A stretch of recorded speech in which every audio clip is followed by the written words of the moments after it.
बिहार में चुनाव से पहले सियासी सरगर्मी काफी तेज हो गई है। पक्ष और विपक्ष दोनों एक दूसरे के खिलाफ लगातार बयानबाजी करते नजर आ रहे हैं। प्रधानमंत्री के विदेश दौरे पर केंद्रीय गृह राज्य मंत्री नित्यानंद राय ने कहा कि प्रधानमंत्री के विदेश दौरे से देश के विकास के नए आयाम बनते हैं और आज हम विकसित अर्थव्यवस्था की तरफ जा रहे हैं। और प्रधानमंत्री के विदेश दौरे से यहाँ की जरूरी चीजें जहाँ दूसरे देशों में जाती है, वहीं दूसरी देशों के जरूरी सामान यहाँ आते हैं। वहीं अपने बयान के बीच नित्यानंद राय ने बिहार में विपक्ष पर भी निशाना साधा और कहा कि तेजस्वी और राहुल को मां सीता से क्यों नफरत है, सीता मंदिर बनने से उन्हें ऐतराज क्यों है, भगवान बुद्धि दे उनको। नित्यानंद राय ने प्रधानमंत्री पर दिए गए आपत्तिजनक बयान पर भी अफसोस जताया और कहा कि यह उनके संस्कार को दिखाता है। नित्यानंद राय ने क्या कुछ कहा, आप सुनिए। राहुल गांधी जी की बुद्धि पर तरस आती है हम लोगों को, बिहार को भी और देश के लोगों को। अब माता जानकी के जन्मभूमि पुनौरा धाम पर भव्य मंदिर का निर्माण होने जा रहा है।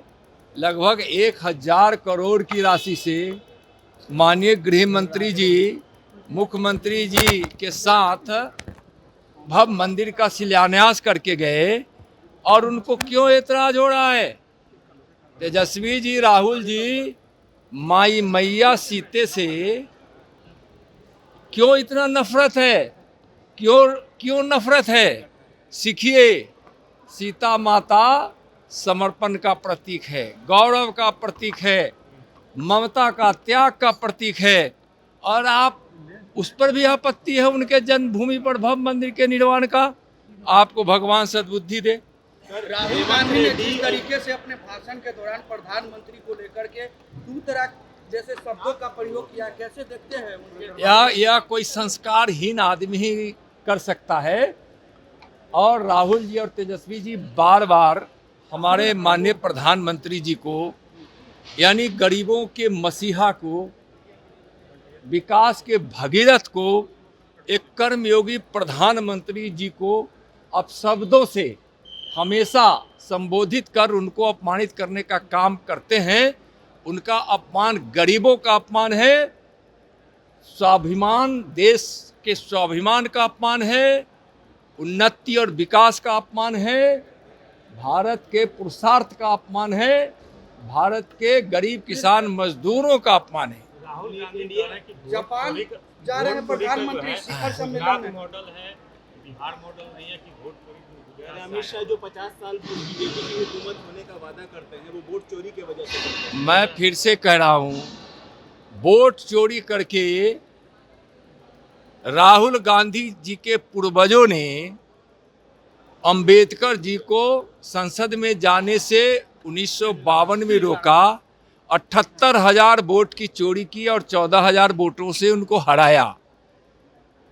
वोटों को अपमानित करते हुए सरदार वल्लभ भाई को, जबकि उनके पक्ष में एक मत छोड़कर सारे के सारे सदस्य यही चाहते थे कि सरदार वल्लभ भाई पटेल प्रधानमंत्री बने, और गांधी जी के अनुरोध को भी जवाहरलाल जी ने ठुकरा कर एक तरह से प्रधानमंत्री बने।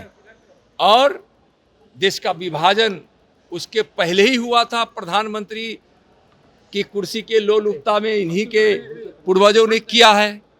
तो देश इसको देख रही है। और वोट चोरी नहीं, गुजरात उन्नति का मॉडल है। भाई रुक जा भैया, अरे आग्रह है आपसे भाई सुनो, पूरा कह रहे हो तो पूरी बात सुन। जब सवाल करते हैं तो पूरी तरह से सुन लीजिए, नहीं तो ठीक है, पूरी तरह से सवाल का एक हम आराम से है।